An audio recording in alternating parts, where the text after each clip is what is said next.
Ils sont pas mal les gens autour de vous, non? Ça va, ils ont quelque chose. Ils ont un petit truc en plus. Ils ont, ils ont l'amour de Dieu. Amen.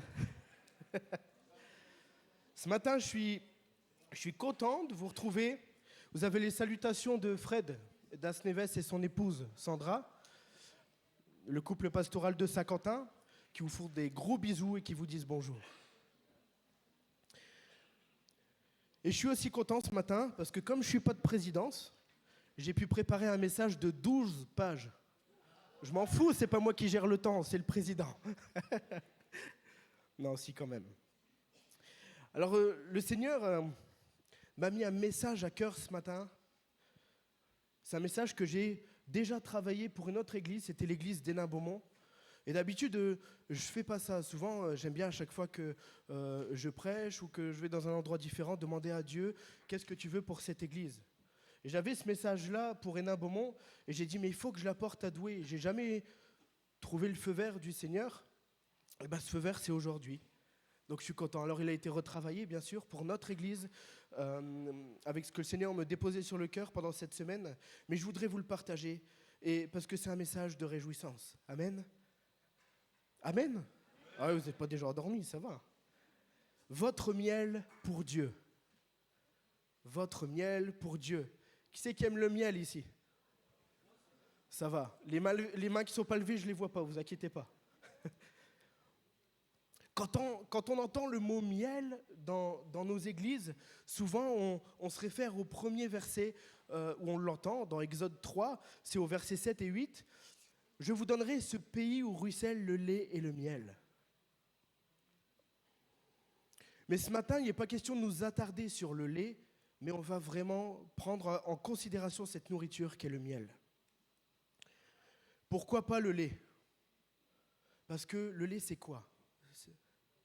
Le lait, c'est pour les bébés. C'est le premier aliment que l'on reçoit. Pensez aux nourrissons ici. Quand on est tout fragile, c'est le premier aliment que l'on reçoit et qui permet de nous nourrir, de faire en sorte que l'on puisse croître comme il faut. Amen. De se renforcer rapidement. Comme une mère qui allaite son enfant. C'est le symbole de la maternité. Comme une maman qui témoigne de son amour pour son jeune enfant. Un dévouement sans limite. Laisse-moi te dire ce matin que Dieu a toujours été là pour toi. Amen.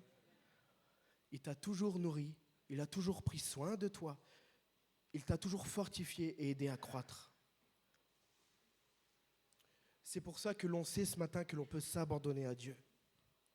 Dans Ésaïe 49, versets 14 et 15, il est dit « Une femme oublie-t-elle l'enfant qu'elle allaite? N'a-t-elle pas pitié du fruit de ses entrailles? Quand elle l'oublierait, moi je ne l'oublierai point. » Amen.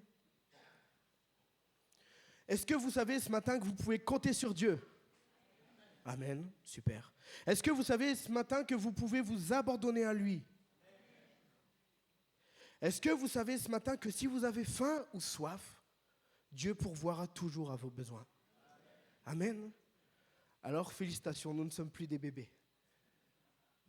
Dans le pays de la terre promise, on a le lait et le miel parce que c'est de la nourriture qui est prévue pour tout le monde, du plus petit au plus ancien. Et nous, ce matin, le Seigneur m'a donné de nous attarder sur ce miel. On a besoin ce matin de comprendre l'importance de notre vie pour lui, notre rôle que l'on a à jouer pour lui. Alors le Seigneur, ce matin, nous compare à des abeilles et des gros bourdons pour certains. J'en fais partie. Je t'ai regardé vite fait, mais j'ai vite changé, parce qu'à chaque fois, on utilise le même. Alors je vais vous raconter, est-ce que vous savez comment se déroule la vie d'une abeille? Est-ce que vous l'avez déjà étudié? Franchement, j'ai dû faire court ce matin, mais il y a d'énormes similitudes avec ce que dit la parole de Dieu. Quand les petites abeilles commencent à prendre forme, on les appelle les nymphes. C'est l'Institut de Philadelphie qui dit qu'elles ne sauraient encore se poser sur les fleurs ou sur les collines pour ramasser le miel, mais petit à petit, grâce à la nourriture que leurs mères ont préparée, elles prennent des ailes, se fortifient, si bien qu'elles finissent par voler et participer à la fabrication du miel. Ce matin, la pensée qui se dégage pour cette église de Douai, c'est celle-ci. Ce matin, le Seigneur te dit, mon enfant, je sais qui tu es. Je sais ce que j'ai placé en toi. Je connais tes capacités. Je connais tes dons. Et ça tombe bien, on vient de faire une semaine de jeûne sur les dons. Ce que vous avez demandé, ce que vous avez reçu. Je connais tes talents et je connais tes limites. Je sais de quoi tu es capable et je veux goûter à ton miel ce matin. Église de Douai, quelle est la saveur de ton miel? Est-il doux? Est-il sucré? Est-il bon pour la bouche de Dieu? Le Seigneur veut vraiment goûter à notre miel ce matin. C'est celui qui nous a tout donné. Il nous a nourris. Il a tout donné pour notre croissance. Je vous parlais des dons, je vous parlais des talents.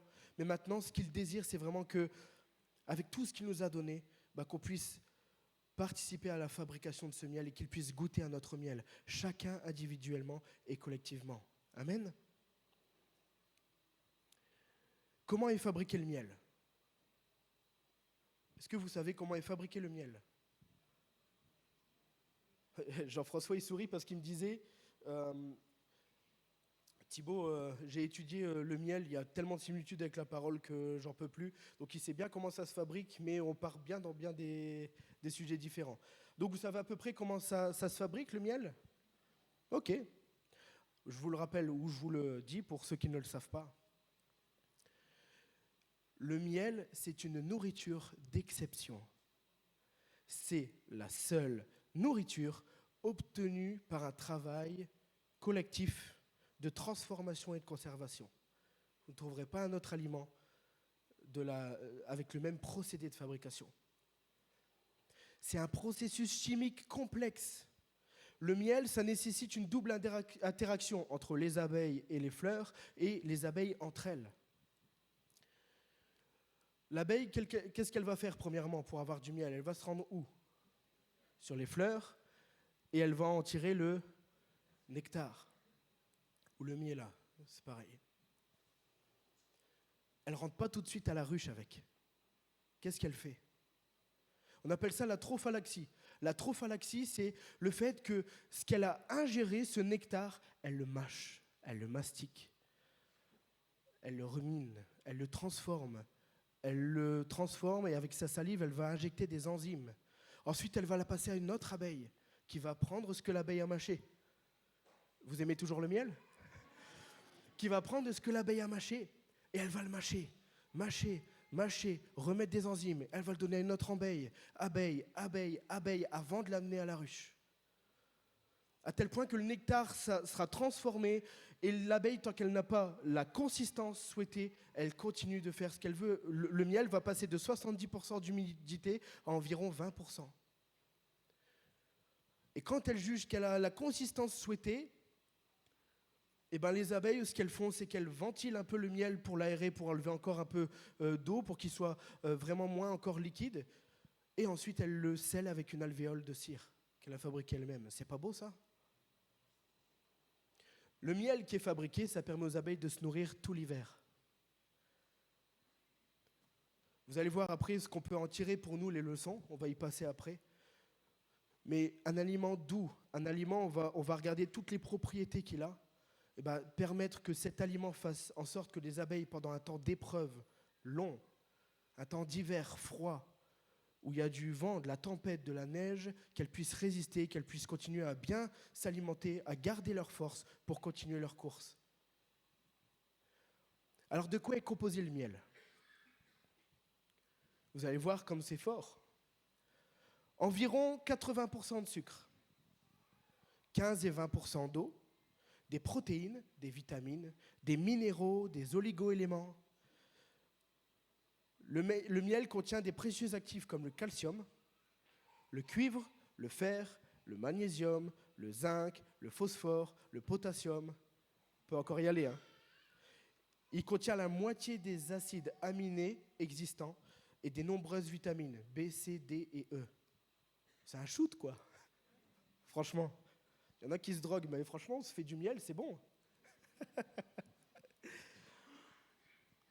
Ces principes actifs, tout ce qu'il va y avoir, ça va faire en sorte que le miel va avoir des vertus antibactérienne, anti-inflammatoire, antioxydante, adoucissante et nourrissante. Il y a une étude d'un professeur Descott, c'est un chirurgien au CHU de Limoges, dans les années 80, qui a permis de démontrer qu'en cas de plaie, vous pouvez appliquer du miel afin d'aider la peau de cette plaie à cicatriser plus vite. La cicatrisation était 2 fois plus rapide avec le miel qu'avec d'autres produits médicaux. Là, vous commencez à vous faire des petits parallèles, non? Alors, qu'est-ce qu'il confère le miel? Je vais aller rapidement dessus parce que ce n'est pas le but du message. On connaît que le miel, c'est l'immunité. Ça a des vertus curatives et ça, ses propriétés antibactériennes. Ça régule le taux de glycémie. Beaucoup de choses, hein. On apprend plein de choses ensemble. Le mal de gorge, vous le saviez déjà. Le remède de grand-mère. Oh, pardon, je vous ai regardé. Vous étiez comme ça. Oh, oui, on connaît déjà le mal de gorge. Le miel se révèle plus efficace que le sirop pour la toux. Je vous donnerai mes sources. Digestion, constipation, sport, très bon apport énergétique pour les sportifs. Hydratation des cheveux, le corps. Une fois, je voyais ma femme, je suis en train de l'afficher. Je rentre, je fais « Mais va te laver ?»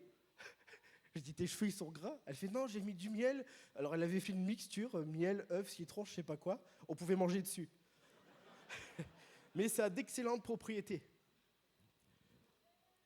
Donc, l'hydratation des cheveux et du corps. Alors, le corps, j'espère qu'un jour, je ne reviendrai pas et puis que je la verrai badigeonner de miel. On va rester collés. Ensuite, il y a l'acné. Vous mettez comme ça sur votre bouton, vous laissez 20 minutes et vous le faites jusqu'à ce que le bouton se résorbe. Ça permet de diminuer l'inflammation. Les lèvres sèches. Je regarde en même temps Jean-Marc parce que sinon il me fait « toi si tu dis n'importe quoi ». Et je regarde pas Ketsia, ça en ferait trop, de toute façon je la vois pas, donc c'est bien.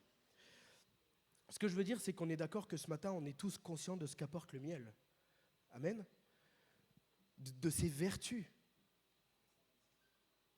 Alors pourquoi je vous dis ça ce matin?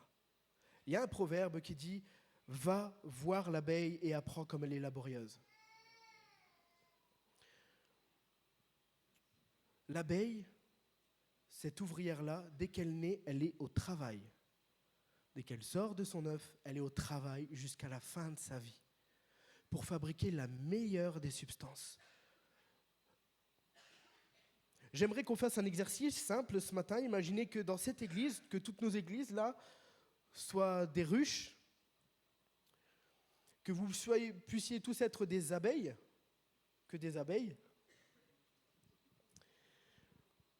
et qu'on puisse faire ce parallèle ce matin entre ce que dit la parole de Dieu et ce qu'on peut en tirer des propriétés de ce miel.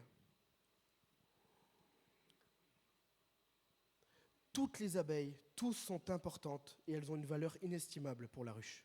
Il n'y en a aucune qui est laissée de côté. Aucune qui n'a pas un rôle à jouer. 90% de la ruche, c'est composé des abeilles, c'est-à-dire de personnes qui travaillent. Bon, nous, c'est beaucoup plus, tout le monde travaille dans cette église. Amen. Les abeilles ouvrières sont partout dans la ruche, comme elles occupent une multitude de rôles et de responsabilités. J'ai pris ça, je vais vous le lire. Lorsqu'elle est prête à émerger, donc dès que nous avons cette nouvelle naissance, que nous devons notre vie à Dieu, dès que nous émergeons, l'abeille ouvrière grignotera le bouchon de cire qui recouvre son alvéole et en sortira immédiatement, déjà prête au boulot. Bon, jusqu'ici je suis d'accord, on n'a pas à manger de cire, mais croyez-le ou non, après avoir rejoint le monde de la ruche, la première chose que fera une ouvrière fraîchement émergée, c'est de retourner à son alvéole pour la nettoyer, afin qu'elle soit rapidement prête à recevoir un nouvel œuf, que quelqu'un prenne sa place. Et elle se met au travail tout de suite après sa naissance, comme je vous le disais. Le premier rôle, vous allez voir que l'abeille va jouer différents rôles. Le premier rôle de l'ouvrière, c'est celui de ménagère. Nettoyant tous les recoins de la ruche. Et quand je méditais ça, ça me faisait penser personnellement à, vous voyez, à tous ces nouveaux qui viennent, ça vous est déjà arrivé, qui viennent et qui disent je me rappelle de Flo, excuse-moi, je te prends, tu te souviens que tu étais venu me voir? Moi, si vous cherchez quelqu'un pour la batterie, moi, si vous... ils ont cette fougue, ils ont ce côté où ils sortent et ils veulent bien sûr accomplir de grandes choses. Et tu fais de belles choses sans vouloir te mousser. Et il y en a certains qui viennent voir des pasteurs ou d'autres en disant je suis appelé à tel ministère ou à faire telle chose pour lui. Et nous ne disons pas, nous ne remettons pas en cause ce que la personne a reçu, dans la plupart des cas. Mais pour que tu sois mature dans ce que le Seigneur t'a confié, ça commence toujours, on a l'habitude de dire, par les petites choses. Alors on prend toujours l'exemple du ménage, mais surtout s'occuper de la ruche. De ne pas prendre trop de responsabilités sur soi, justement pour éviter que l'on meure, pour qu'on puisse continuer à petit à petit prendre de la maturité, de la responsabilité.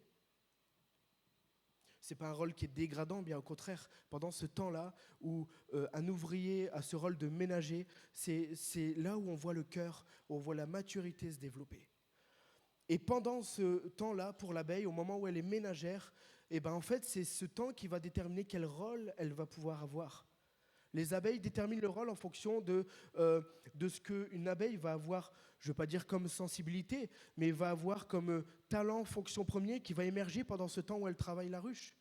On va voir qu'au final, elle va commencer à prendre soin un peu des siens, donc elle pourrait avoir un rôle de gardien, on y reviendra après, mais c'est pendant ce temps-là qu'on discerne que les abeilles voient où est-ce que celles-ci vont pouvoir servir, qu'elles dispatchent les rôles. Et c'est pendant ce temps, justement, où nous avons le moins de responsabilités, où nous venons d'arriver, nous, par exemple, dans la ruche, c'est nouveau, où on a le temps, justement, de pouvoir se construire. Amen.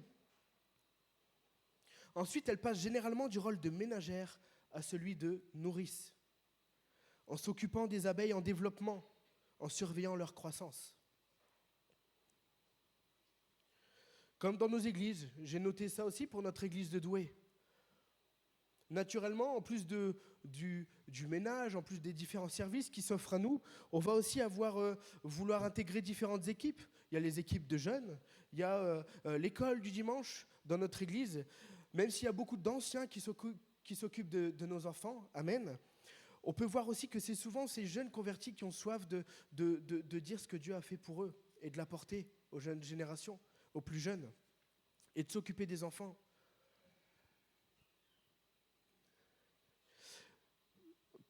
Justement, en tant que responsable de pôle jeunesse, ce que je vois un principe assez sympa, c'est ce qu'ils font dans le groupe de jeunes. C'est ce principe de teammate, ce principe de binôme, vous me dites si je me trompe, où ils prient ensemble, où ils échangent entre eux, où quelqu'un qui a vécu telle expérience, qui est plus ancien dans ce genre d'épreuve, va pouvoir aider son frère ou sa sœur avec qui il est. Les teammates, c'est beau, non ? Au groupe d'ados aussi, on avait commencé à faire ça. Et ensuite, il y a l'abeille quand elle devient plus mature. On lui confie plus de responsabilités. Elle peut devenir une abeille maçonne.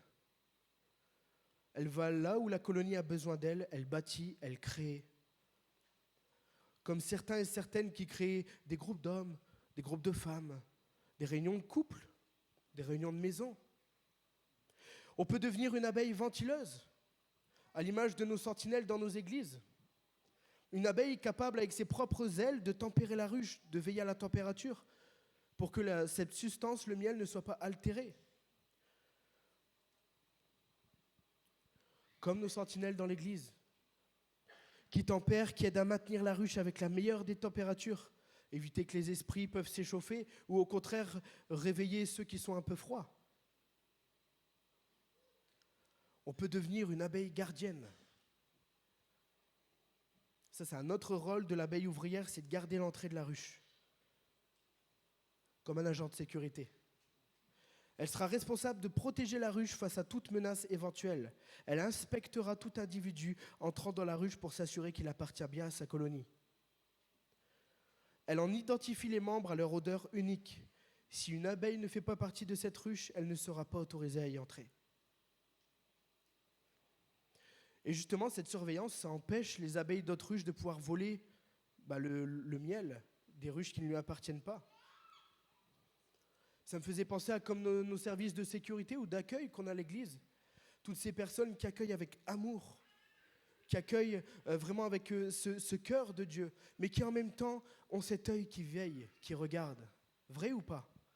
Qui regardent à chaque fois les nouveaux, ceux qui arrivent, les membres, dans quel état d'esprit ils arrivent, afin de pouvoir justement nous en faire part et pouvoir toujours veiller à ce que l'Église puisse bien fonctionner, qu'on puisse toujours parler aux gens. Tous ces gens qui vont faire ce travail à la fin du culte pour aller voir les nouvelles personnes. D'ailleurs, j'ai vu qu'il y en avait beaucoup aujourd'hui. Tous ces gens qui vont justement veiller à ces abeilles-là, à bien les intégrer. Et des fois aussi à protéger les brebis contre le loup. À protéger notre ruche contre des menaces. Celui qui vient pour diviser, pour voler. Et il y a un travail qui est donné à tous et pour tous. Et vous savez ce que c'est? Quel est le travail que toutes les abeilles font ensemble?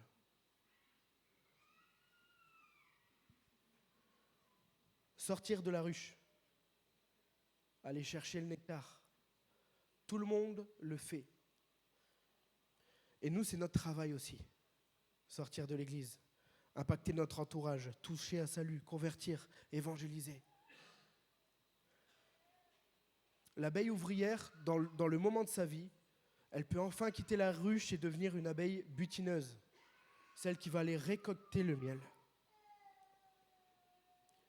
C'est celle qu'on remarque le plus, non? Parce qu'on a l'habitude de les croiser, c'est celles que l'on voit, elles ne sont pas dans la ruche. C'est celles que l'on voit autour de nous, sur les petites fleurs, sur les lavandes, tout ça.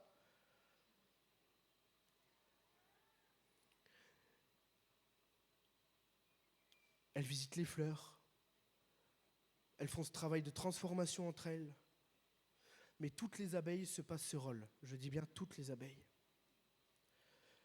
Et ces abeilles-là, elles sont indispensables à la survie de l'homme. Non seulement parce qu'elles fournissent le miel, mais surtout parce qu'elles assurent la pollinisation des plantes, on le sait, et donc notre alimentation. Si un jour il ne devait plus y avoir d'abeilles, donc de pollinisation, vous les avez déjà vus ces reportages-là, eh bien ils disent que certains pays seraient réduits à la famine mondiale, à la famine. Elles sont des vecteurs de vie, les abeilles. Nous sommes et vous êtes ce matin des vecteurs de vie. Amen. Comme elles, on est appelé à favoriser l'éclosion de la vie spirituelle autour de nous.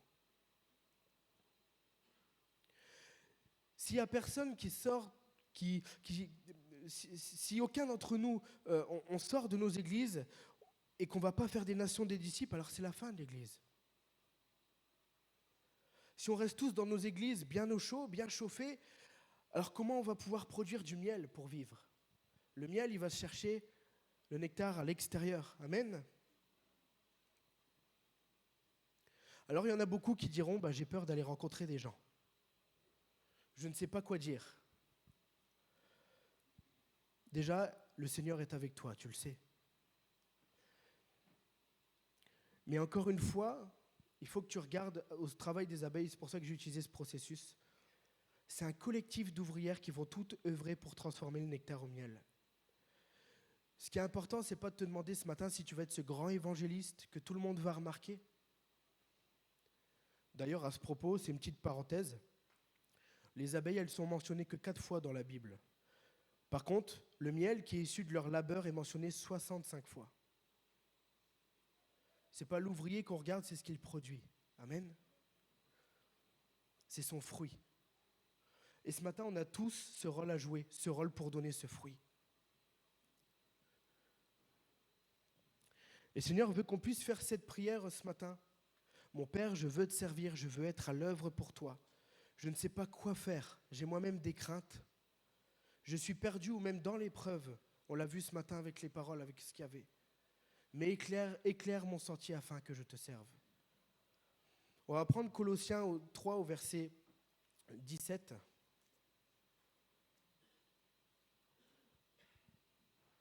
Et quoi que vous fassiez en parole ou en œuvre, faites tout au nom du Seigneur Jésus, en rendant par lui des actions de grâce à Dieu le Père. Amen. 1 Corinthiens 3, verset 9 dira « Car nous sommes ouvriers avec Dieu. Vous êtes le champ de Dieu, l'édifice de Dieu. » Tout ce qui vous est demandé de le faire, faites-le de bon cœur. Et c'est comme ça que le miel de Dieu pourra être produit. C'est encore la Bible qui le dit en Colossiens 3, versets 23 et 24. Tout ce que vous faites, faites-le de bon cœur, comme pour le Seigneur et non pour les hommes, sachant que vous recevrez du Seigneur l'héritage pour récompense. Servez Christ le Seigneur. En faisant cette prière, je te garantis que tes yeux vont s'ouvrir et que le Seigneur va te faire comprendre que tu es peut-être déjà dans cette épreuve, mais que tu es capable de produire, qu'il t'a donné les dons, qu'il t'a donné les talents nécessaires pour que ton miel puisse surgir. Oui, des fois, quand tu sors de la ruche, tu as ton lot d'épreuves. Tu es menacé par le vent, par la tempête. Tu te crois perdu et tu as peur de succomber. Il y a eu cette parole de Cathéno, où Jésus était là sur l'eau. J'avais la même en Ésaïe 43, versets 2 et 3. « Si tu traverses les eaux, je serai avec toi. Et les fleuves, ils ne te submergeront point. Si tu marches dans le feu, tu ne te brûleras pas, et la flamme ne t'embrasera pas. Car je suis l'Éternel, ton Dieu, le Saint d'Israël, ton Sauveur. Je donne l'Égypte pour ta rançon, l'Éthiopie et Saba à ta place. Ne crains rien, car je suis avec toi. Ne crains rien, car je suis avec toi. » Et je sais ici de source sûre, déjà parce que je connais la vie de certains, mais c'est ce que le Seigneur me disait cette semaine. Tu te dis ce matin, je vais dire ces mots, mon épreuve est trop grande et elle est trop rude pour moi. Je traverse une période vraiment compliquée et j'ai un goût amer dans la bouche. Car je me sens seul, délaissé, j'ai l'impression que Dieu n'est pas à mes côtés. Alors je me doute que la dernière chose que tu voudrais faire, c'est toucher des gens alors que tu voudrais déjà que ton cœur soit touché. Mais le Seigneur te dit ce matin qu'il n'est pas sourd et qu'il n'est pas aveugle. Il sait ce que tu traverses. Face à l'épreuve, vous le savez, on a toujours deux choix. La surmonter ou se laisser abattre. Il n'y a pas d'autre choix. Très souvent, on pense que c'est plus fort que nous, qu'on n'a pas le choix, que l'on ne pourra pas surmonter l'épreuve, que l'on ne pourra pas surmonter l'adversité. J'avais vraiment ce mot amer dans la bouche. Il y en a parmi nous qui vivent une épreuve et cette épreuve est vraiment amère pour eux. Quand j'ai dit, mais Seigneur, comment parler à ces personnes-là ? Le Seigneur, il me faisait revenir en septembre 2024, Katia et Christian, quand on est allé à la foire de Gaillan. Je suis allé pour le travail et là-bas, il y avait un apiculteur. L'apiculteur, je ne sais plus d'où il venait. Comment ? Merci Christian. Des Pyrénées. Puis on avait bien sympathisé avec. Il me parlait tout le temps, j'allais le voir tous les matins. Quand je n'allais pas taxer des cafés à Christian et Katia, j'allais le voir lui. Et puis on parlait tous les matins. Puis il me disait, parce que je lui dis, tiens, c'est quoi ce miel-là ? C'est le miel de thym. Mais souvent on voit des miels, mais on ne voit pas les propriétés. Et il y a certaines étiquettes sur les miels qui disent miel de lavande, celui-là il va plus aider pour ci, pour ça, pour ça. Et là je vois miel de thym et je vois rien d'autre. Et donc je dis à cet apiculteur, justement, je lui dis, mais c'est quoi le miel de thym ? C'est quoi ses propriétés ? Et puis il me dit, tu sais Thibaut, il me dit, celui-là tu peux le prendre. Bon, il est commercial aussi. Et il me dit, le miel de thym, des fleurs de thym, c'est le meilleur de tous. Il me dit, tu sais pourquoi ? Je fais, non, c'est pour ça que je te demande. Il me dit parce qu'il faut savoir que c'est extrêmement dur pour les abeilles de le transformer en miel. Les fleurs de thym font partie des fleurs les plus amères. Les fleurs les plus dures à récolter et à transformer en miel. Et il faut que les abeilles qui sont juste à côté de ces fleurs de thym, où on place la ruche à côté justement de tout ce champ de thym, elles doivent redoubler d'efforts pour avoir du miel qui en sort. Et elles vont aller chercher le nectar. Déjà, il n'y en a pas beaucoup. Et en plus, elles vont aller chercher le nectar. Et elles vont devoir plus le mastiquer tellement que le goût est amer.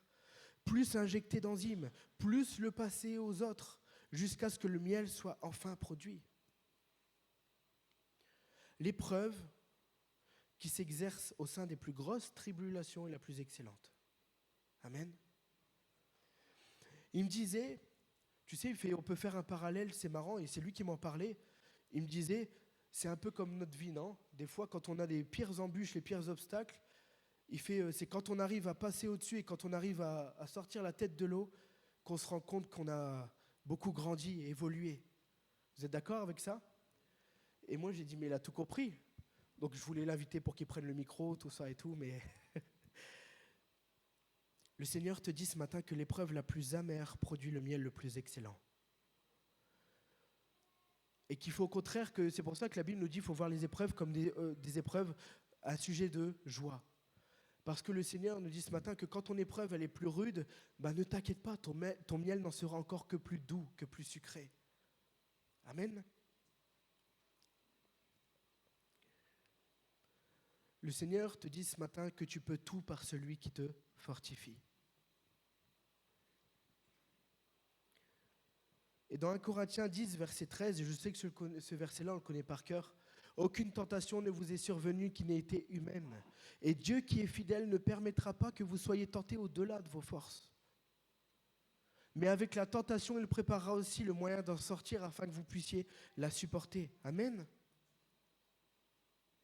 Et il dit aussi à ceux qui sont dans le doute, dans ceux qui sont à genoux, qui n'en peuvent plus, il demande de résister au diable, de résister à l'épreuve. Résistez-lui avec une foi ferme, sachant que les mêmes souffrances sont imposées à vos frères dans le monde. Ça, c'est dans 1 Pierre 5, verset 9. Et je voudrais qu'on n'oublie pas aussi une chose ce matin. C'est que l'abeille, elle n'est pas seule à récolter la fleur de thym, qui est amère, mais elle partage son nectar avec toute sa famille. Ses amis qui vont l'aider à transformer ce nectar par ce procédé de bouche à bouche, à faire en sorte qu'il y ait un miel fabuleux. Vous n'êtes pas seul dans vos épreuves, dans ce que vous vivez. Est-ce que vous savez que vous n'êtes pas seul dans ce que vous vivez? Il y a un proverbe dans la Bible, proverbe 17, verset 17, qui dit « L'ami aime en tout temps, et dans le malheur, il se montre un frère. » Regardez toutes les belles abeilles que vous êtes ce matin.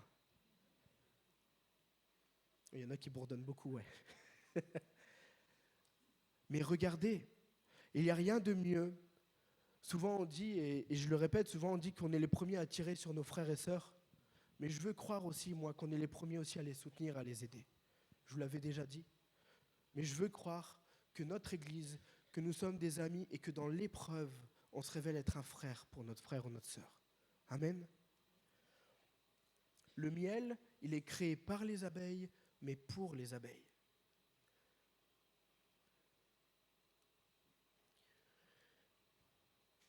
À chaque fois,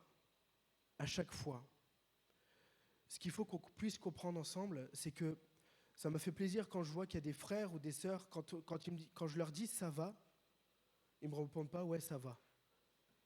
Des fois ils me disent non ça va pas. Alors souvent nous, quand on nous dit non ça va pas, il y a des fois on peut se dire je vais devoir lui demander la suite. Pourquoi? Qu'est-ce qui va pas? Des fois on en est réduit à là, dans nos communications même entre nous dans l'église. On espère que quand on dit ça va à une personne, elle nous dit ça va. Comme ça, on lui dit juste bonjour et on passe. Prenons le temps de se soucier de nos frères et de nos sœurs. Et que nos frères et nos sœurs qui sont dans l'épreuve ce matin soient capables aussi de pouvoir se sentir capables de partager aux autres. Moi, ça me fait plaisir quand je vois qu'il y a des frères et sœurs qui ont pu me partager certaines choses, qu'on a priées ensemble, de voir que petit à petit, il y a la victoire qui arrive, de voir que Dieu opère dans sa vie. C'est plein de sources de témoignages ici. Qui a déjà, j'aime bien faire ça, je vous l'avais déjà fait, mais qui a déjà partagé une épreuve à un frère et une sœur et s'est senti aussi soulagé, s'est senti écouté? Qui peut lever ce matin la main en disant je sais que j'ai déjà partagé des choses et je sais que ça s'est déjà aussi bien passé, que mon frère et ma sœur s'est révélé être un frère pour moi.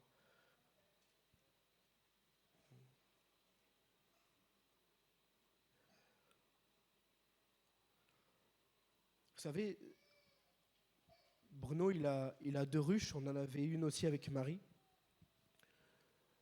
C'est juste à côté d'un champ. Et un champ qui est aspergé tout le temps de pesticides. Bruno, il vous l'a déjà dit ça. Et que les ruches étaient mortes à cause de ça. Comme le chemin est trop court entre le champ et la ruche, les abeilles n'ont pas le temps de transformer tout le nectar, n'ont pas le temps d'enlever les mauvaises propriétés nocives, de le charger d'enzymes et de bonnes choses. Et elles arrivent avec un poison. C'est comme ça que des ruches, malheureusement, meurent.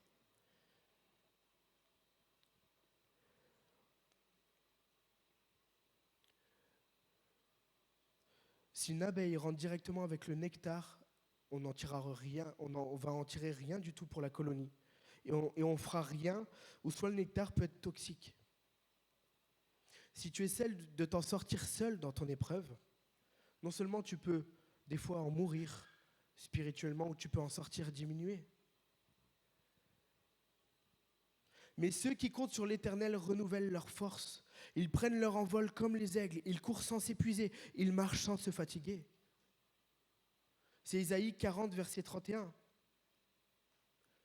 Ça, c'est juste pour te rappeler que ce matin, déjà, tu n'es pas seul. La première personne, le premier être qui a été là pour toi, c'est Dieu. Et il sera toujours là pour toi.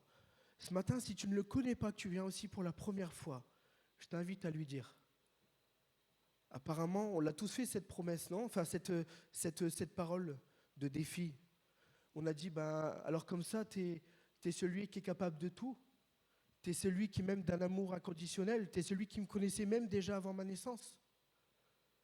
Si tu m'aimes et si tu connais ma vie, viens à mon secours. Si tu pries Jésus et que tu appelles à lui, il ne te laissera pas sans réponse. Amen. Qui a déjà fait cette prière et puis justement n'a pas eu cette réponse de Dieu? Personne.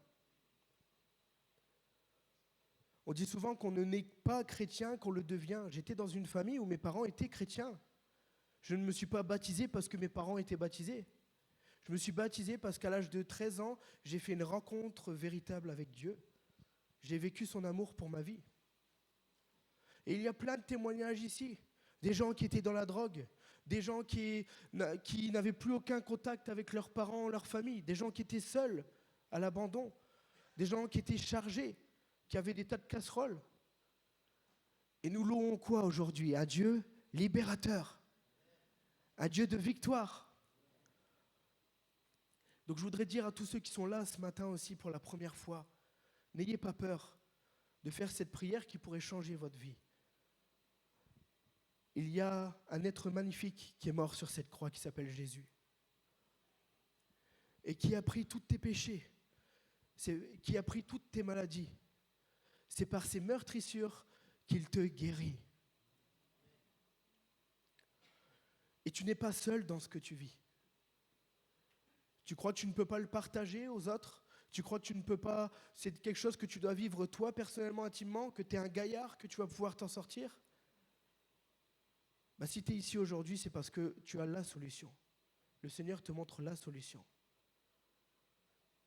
Il n'y a que grâce à Dieu qu'on peut avoir la victoire. Vous y croyez ce matin? Amen.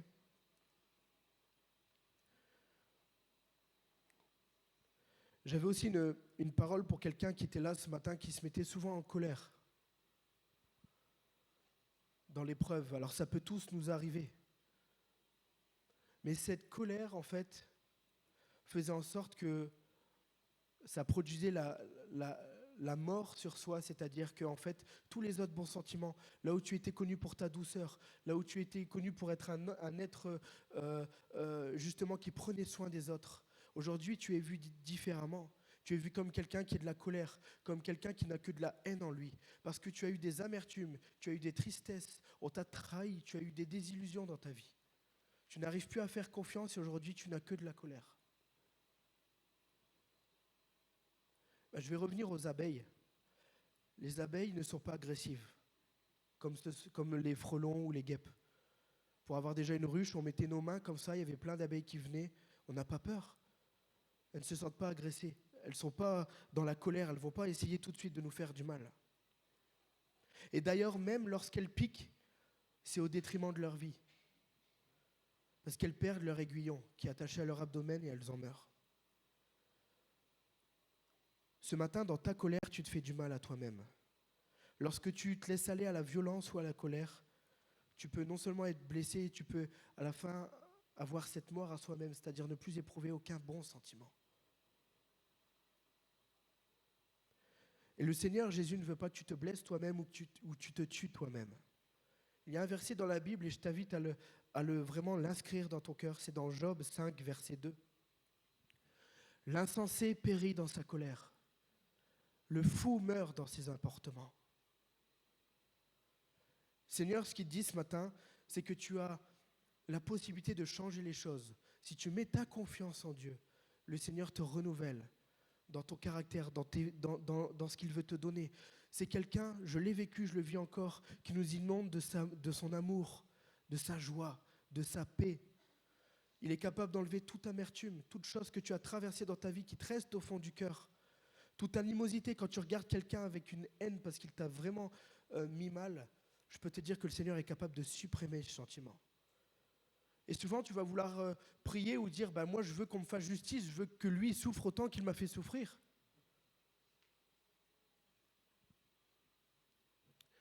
En fait, le Seigneur, ce n'est pas l'autre qui va changer en comportement. C'est toi encore. C'est quand tu crois que le Seigneur va te faire justice, qu'il va produire en cette personne quelque chose de nouveau, que d'un coup il va incliner son genou, et pourquoi pas, et qu'il va commencer à louer Dieu, ou bien que le Seigneur va te faire justice parce qu'il t'a fait tellement de mal que le Seigneur va lui faire du mal. Le Seigneur n'est pas comme ça. J'en parlais avec Cathéno cette semaine. Ah oui, le Seigneur, comment il nous aime, qu'on ne comprend pas son amour. Des fois, on se sent mal. Combien de fois, qui déjà s'est senti coupable ici d'avoir cette culpabilité de ne pas servir Dieu comme il aurait voulu qu'il le serve? Ça m'est déjà arrivé plein de fois. Qui ici a dit, pardonne-moi Seigneur parce que je ne suis pas rentré dans ce que tu avais voulu pour moi. Le pire, c'est que je suis conscient de ce que tu voulais pour moi, mais par tout ce qui m'est arrivé, par tout ce que j'ai pu faire, ou tout simplement par paresse, je n'ai rien fait pour toi. Alors là, le Seigneur, son regard, il est magnifique. Parce qu'il vous regardera toujours, et souvent, nous, on se juge nous-mêmes. On s'attire notre propre jugement. Par notre culpabilité, on dit, mais je ne suis pas capable, et on se freine. Et on se dit, mais je ne pourrai jamais servir Dieu avec ce que je suis. Mais regarde ce que j'ai encore fait hier, Seigneur. Mais le Seigneur, il nous connaît tous parfaitement, non? Il savait déjà toute ta vie avant même que toi, tu sois né. Il avait déjà tout prévu pour toi. Et il a toujours accepté de faire cette route avec toi. Il savait ce par quoi tu allais passer. Il sait ce par quoi tu passeras encore. Mais j'ai prêché sur la fidélité à Saint-Quentin, à l'église. Et il y a un verset qui me reste vraiment dans le cœur, qui dit que même si l'homme n'est plus fidèle, que le Seigneur, lui, ne peut se renier lui-même, qu'il restera toujours fidèle. Ne vois pas le Seigneur des fois comme un père fouettard. L'amour de Dieu, c'est quelque chose qu'on ne pourra jamais comprendre. Parce que c'est un amour que déjà nous ne méritons pas. Et c'est un amour inconditionnel. Tu n'as rien besoin de faire pour le mériter. Il t'aime parce qu'il t'a voulu, parce qu'il t'a créé, parce qu'il a placé des choses en toi. Et parce qu'il sait que même si tu es imparfait et qu'il aurait pu se servir de tel ou d'un tel, il veut goûter à ton miel. Il veut goûter ce matin à ce que tu vas produire pour lui. N'aie pas peur de lui présenter. Souvent, on a peur de jugement, vrai ou pas, quand à la fin, on se dit, mais le Seigneur, il va regarder toutes nos sacs et j'espère qu'il verra qu'il y a plein de couronnes dedans. On a peur, on se dit, mais on a intérêt à servir, on a un peu, on dirait une épée de Damoclès. Comme si qu'il fallait qu'on serve Dieu, sinon il allait nous arriver plein de choses. Comme la parabole des talents, que si tu l'enterres, on a tous fait des erreurs dans nos vies. Mais ça n'empêchera jamais le Seigneur de se servir de toi. Quand bien même tu as décidé de prendre un autre chemin, que tu t'es perdu en route, quand bien même tu as été dans une épreuve qui t'a mis à genoux, le Seigneur est toujours fidèle. Il sait qui tu es. Il sait tous les dons et les talents que tu as demandés, tout ce qui est placé en toi. Il sait la moindre facette de ton caractère. Il sait tout de toi. Tu ne peux rien lui cacher. Et c'est pour ça qu'il t'attend ce matin. Et qu'il te dit, Église de Dieu, Église de doués, je veux goûter à ton miel. Mais mon frère, ma sœur, je veux goûter à ton miel ce matin. Le Seigneur se présente devant toi et il veut juste te dire, ah, bon et fidèle serviteur. Bien sûr qu'il y a des imperfections, bien sûr qu'il y a du vent et de la tempête sur la route. Mais je te promets que si tu restes toujours fidèle à Dieu, si tu as ce cœur-là, pour moi c'est l'une des plus grandes qualités dans les 9 dons de l'Esprit. On connaît ensemble, on va se les rappeler, il y a quoi? Il y a l'amour, la paix, la patience, la bonté, la fidélité, la bienveillance, la douceur, la maîtrise de soi. Et bien le plus grand fruit de l'Esprit pour moi c'est la fidélité. Parce que c'est la fidélité qui va permettre que tu puisses œuvrer pour Dieu. C'est si tu es fidèle à tes valeurs, on est d'accord ou pas? Si je reconnais par exemple en Léa une personne fidèle à ses valeurs, elle va naturellement avoir ma confiance. Elle va naturellement avoir mon amour. Jamais je pourrais vouloir lui faire du mal parce que je sais qui elle est et je sais la fidélité qu'elle a dans son cœur. Le Seigneur, ce qu'il cherche, ce qu'il attend de nous, c'est un cœur fidèle. Peu importe ce que tu as vécu, peu importe ce que tu vivras encore, le Seigneur te dit, moi je veux la finalité. Je t'ai créé, mon abeille, pour que tu puisses me servir, pour que tu puisses œuvrer pour moi, pour que tu puisses te nourrir avec ce propre miel quand des moments d'épreuve et de difficulté vont arriver dans ta vie. Tu pourras te nourrir. Si je le fais, ce n'est pas juste parce que je veux du miel. Si le Seigneur le fait, c'est tout simplement parce qu'il veut que tu puisses éviter de mourir, que tu aies toujours de la subsistance. Que quand tu vas bien, que quand tu es dans la joie, il est facile d'ouvrir ta Bible. Et quand tu es dans l'épreuve, justement, c'est là où tu te dis, tu te fais violence. Ah, j'ai encore écouté un sermon qui disait d'ouvrir la parole de Dieu. Mais c'est à ce moment-là où justement, si tu as l'habitude de produire ce miel, si tu as l'habitude d'être à la parole de Dieu, si tu as l'habitude de l'ouvrir, de te confier en Dieu, alors il te sera beaucoup plus facile dans les temps de l'épreuve de pouvoir continuer à trouver ton miel, de pouvoir continuer à le produire parce que tu auras l'habitude encore de te nourrir de la parole de Dieu. Le plus gros souci, et je vais arrêter là, après j'aurai fini, je ne vais pas prendre trop de temps. Le plus gros souci pour moi de l'époque dans laquelle on vit, c'est la communication. Est-ce que vous êtes d'accord avec ça? Par manque de communication, on a des guerres, parce que les gens ne veulent pas parler. Tout de suite, ils veulent appuyer sur un bouton. Par manque de communication, on a des amertumes qui sont créées. Parce qu'il y a des non-dits. Parce qu'il y a des choses qu'on ne veut pas dire pour ne pas blesser un tel ou un tel. En fait, ça nous crée des frustrations. Le Seigneur, ce matin, veut nous encourager à l'unité, notre Église. Et c'est pour ça que ce matin, si tu as quelque chose, même que ce soit contre ton frère ou ta sœur, va lui dire. Si tu as quelque chose où tu es dans l'épreuve et que tu as besoin d'aide, on dit toujours de compter à Dieu, et Dieu nous met des personnes sur notre route. Des frères et des sœurs de confiance. Je n'ai pas honte de le dire, je pourrais citer des prénoms, mais je n'ai pas envie que les chevilles enflent. Mais je n'ai pas honte de dire aujourd'hui que je suis content que le Seigneur m'ait mis des personnes sur ma route dans cette église. Je ne serais pas le Thibaut que je suis aujourd'hui à louer Dieu et à lui être fidèle à jamais pour ce qu'il a fait pour ma vie si je n'avais pas eu cette église, cette famille. Donc c'est pour ça que je peux vous dire que je vous aime. Parce qu'il a placé des gens sur ma route qui m'ont aidé, qui ne savaient même pas que j'étais dans l'épreuve et qui ont dit cette phrase au bon moment. Et vous croyez que c'est Dieu qui n'inspire pas? Dieu est capable de faire. Amen. Tout ce qu'il dit, il fera. Amen. Croyez ce matin que vous êtes cette abeille pour Dieu, c'est-à-dire cette abeille qui n'est pas inutile. Ce message est destiné à tout le monde. À tout le monde. Vous avez toutes et tous des dons et des talents. Vous avez toutes et tous des capacités, même encore aujourd'hui inexploitées. Et le Seigneur veut se servir de ça pour son Église. Et je refuse de croire que c'est avec quelques abeilles qu'on arrive à faire un miel excellent pour Dieu. C'est quand tous ensemble on œuvre pour Dieu qu'on arrive à lui donner cette saveur la plus excellente. Amen. Est-ce qu'on n'a pas envie de lui plaire ce matin? Et à dire, moi Seigneur, je te renouvelle mes promesses. Je te renouvelle ce que je t'ai dit il y a longtemps lorsque je me suis engagé.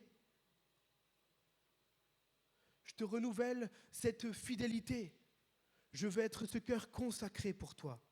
Peu importe ce que je vis, peu importe ce que je fais actuellement, ce que j'ai pu faire de mal ou de mauvais, aujourd'hui je te demande sincèrement pardon et je te renouvelle mon engagement, ma fidélité.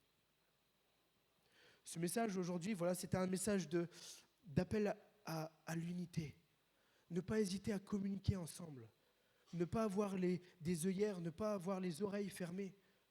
Mais de comprendre que des fois, quand le Seigneur aussi veut t'aider, il utilise des frères et sœurs. De ne pas faire preuve de colère, ne pas t'emporter. Et d'attendre patiemment le secours de Dieu. Toi, en attendant, ce qui t'est donné de faire, c'est d'œuvrer pour lui. Dans les choses qui te sont données de faire à l'église, dans ton quotidien au travail, dans ta famille, sois cette abeille. Souvent, je me compare à l'ours, celui qui vient manger le miel. Là, je suis content de dire que je veux être une abeille ce matin. Parce que je sais qu'elle a un meilleur rôle que l'ours. L'ours est un égoïste, un ingrat. Il vient déchirer la ruche, il prend, il mange, il ne fait même pas attention à tous les dégâts qu'il a fait sur place. Je ne veux pas qu'on me voie comme un ours. Je veux qu'on me voie comme une abeille. Celle qui œuvre pour Dieu. Celle qui, avec les petites choses, arrive à faire de grandes choses. Amen. Je vous invite ce matin à baisser vos fronts, on va prier ensemble.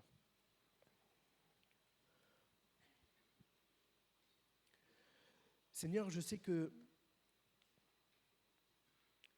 tu es présent là où le miel abonde. Tu ne vas pas voir, comme à l'image d'un apiculteur, des abeilles qui n'ont pas travaillé ou qui ont juste eu de quoi se nourrir pour l'hiver, ça ne t'intéresse pas. Tu te présentes auprès de ceux et celles qui te servent là où il y a de l'abondance, parce que tu es ce Dieu d'abondance. Et Père éternel, ce matin, nous voulons vraiment te louer, nous voulons vraiment t'adorer, nous voulons vraiment te dire que nous t'aimons. Et que nous voulons te voir pleinement agir dans notre vie. Nous ne voulons pas attendre que tu viennes ou que tu agisses, parce que nous ne sommes plus ces bébés. Ce matin, Seigneur, je viens vers toi. Ce matin, je te dis que quoi que j'ai pu faire, je te renouvelle cette promesse de fidélité. Tu m'as créé afin que je te rende gloire. Tu m'as créé avec les dons et les talents nécessaires pour produire justement ce miel qui te rendra heureux, cette gloire. Je veux produire pour toi un miel de saveur, de douceur. Alors je choisis de servir ce matin, je choisis d'œuvrer. Je choisis de me relever et d'essayer encore. Et même si je crois que mon épreuve est trop rude pour moi, je me rappelle de cette fleur de thym qui est amère, mais qui produit de belles choses. Parce que ce miel de thym est capable de pouvoir cicatriser. Ce miel de thym, c'est le seul miel qui est capable de pouvoir cicatriser les plaies, celles qui ont le plus de mal. Et moi, à travers l'épreuve que je vis, je veux pouvoir donner ce miel à d'autres frères et sœurs. Je veux pouvoir les aider dans ce qu'ils vivent également. Alors je choisis le renouvellement ce matin. Je ne veux pas rester à cet état de faiblesse, à cet état de pécheur, à cet état où je me trouve incapable. Et je veux te dire ce matin, Seigneur, que je t'aime. Je veux te dire ce matin que je te cherche. Jésus, viens toucher ma vie. Viens remplir mon cœur. Alors même que je suis là, la tête baissée, je te fais cette prière et je te dis, comme les chants l'ont dit tout à l'heure, j'abandonne mes tristesses. J'abandonne ma honte. J'abandonne tout ce qui me retient, tout ce mauvais état d'esprit, cette colère, cette paresse, cette peur face à l'épreuve. J'abandonne tout. Et je te dis ce matin que tu es capable de tout faire pour ma vie, que tu es le Dieu de mon salut, en qui je me confie. Je te remercie, Jésus, pour ce sacrifice que tu as fait à la croix. Et je sais que mon secours est en toi. Et ce matin, j'en attends à toi, Père éternel. Si tu es vraiment celui qui est fidèle et qui ne peut se renier lui-même, alors par ta fidélité, viens à mon secours. Et moi, ce matin, je te renouvelle mes engagements. Dites-lui ce matin, prenez le temps, on a le temps ensemble. Regardez tous les dons et les talents que le Seigneur a placés en vous. Tous ceux que vous savez que vous avez reçus, tous ceux que vous avez demandés. Et dites à Dieu, ces dons ne m'appartiennent pas. Ces dons sont pour toi. Ces dons, je veux les utiliser pour aider ton peuple, pour aider ceux qui sont dans les difficultés. Dans ce que je vis actuellement, je te demande de m'éclairer, je te demande de m'aider, je te demande de me relever. Je veux être vraiment cette abeille, ce petit insecte insignifiant qu'on ne voit presque pas, mais qui est capable de produire de grandes choses. Et je sais, Seigneur, que tu n'as pas besoin de moi pour faire des miracles, pour faire des prodiges, mais tu as voulu que je sois là. Tu m'as équipé, tu as voulu que je naisse, tu as voulu que je sois et que je fusse avec ces dons et ces talents et ces capacités. Et il est hors de question que je les garde pour moi. Ce matin, je veux produire le miel le plus excellent pour toi. Parce que tu m'as aimé le premier, je veux te redonner cet amour. Je dis souvent que je n'ai rien à t'offrir, mais je veux te servir pour qu'à la fin, quand tu puisses goûter ce miel, il soit plus excellent. Que toutes les épreuves que j'ai pu avoir puissent se transformer en des saveurs douces, sucrées. Ce matin, je vous invite réellement pendant 1 minute ou 2 à renouveler vos engagements avec Dieu. Ne pas avoir peur de prendre des positions. Ne pas avoir peur de dire ce que vous ressentez à Dieu. Mais qu'à la fin, ce soit une prière de victoire, d'espérance. Alléluia. Béni soit ton nom, Père.